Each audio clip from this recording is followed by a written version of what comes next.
Hi guys, today I'll be taking a look at a linear switch, the banana split switch. Let's get started. Now, if you want to be more specific, these are known as the C cube equals TKC banana split Macho switch. But to keep things simple, I'll be referring to them as just the banana split switch. Additionally, these were the same people who introduced the ever so popular tangerine linear and kiwi tactile switch, which you've definitely heard of before if you've been in this hobby for a while. Now, pricing wise, these are £6 for 10 switches on Keycaps, placing these in the mid-range.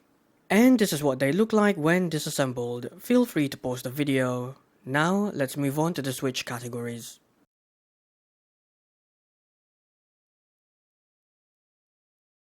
On-center key presses are decently smooth with some noticeable scratchiness on some keys at very slow key presses. Off-center key presses are scratchier still with some inconsistency present, especially at very slow key presses. Overall, despite this, they are very smooth switches, they just don't like to be typed on slowly. 7 out of 10. Now, according to switches.mx, these switches have a 62-gram bottom out, but other sources will indicate a 45-gram actuation force at 2mm and a total travel at 4mm. Now, in terms of the actual key feel, they are very light, they feel a touch lighter than 45 grams, they don't feel like MX Reds, but they're certainly heavier than Gatron Clears. However, one thing that surprised me a little is their consistency. It's very good. It's not quite up there with Acco switches, but these are very consistent. Overall, consistency wise they're very good, but weighting wise they're too light for me. 4 out of 10. Now, they're reasonably clacky sounding, but they aren't anything to write home about. It's a fine sounding switch, but nothing more than that. Overall, they're inoffensive sounding, 7 out of 10. Now, take a listen and enjoy.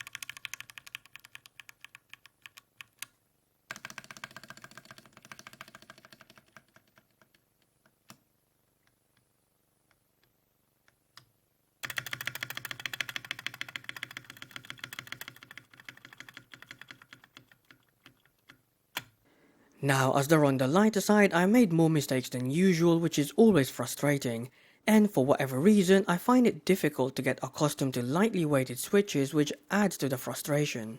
However, with that said, these switches are extremely smooth and very consistent when typing normally. And yes, I know this kind of counteracts what I said in the smoothness category, but in reality they are very smooth when you don't press each key individually, as I like to do when testing for pure smoothness. Overall, it's abundantly clear that the weighting isn't for me, but they are very smooth and consistent, which makes them a perfect upgrade from a Cherry MX Red or similar. 6 out of 10. Now, just like for typing, I also found them too light for gaming, especially in fast-paced games like Doom Eternal, where it was common for me to press the wrong key or miss time an action. However, they were slightly more manageable for slower-paced games due to their smoothness and consistency. Plus, I didn't experience any binding throughout my testing period, which is much appreciated.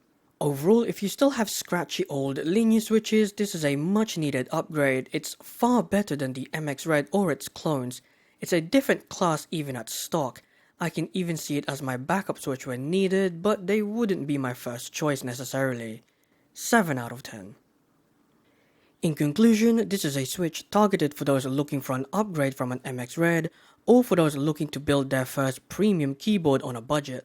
The final score for this switch is 31 out of 50 or 62%, which is pretty good for a light linear switch. And that's the end of the review. Next time I'm not sure what I'll be looking at. Until then, take care and goodbye.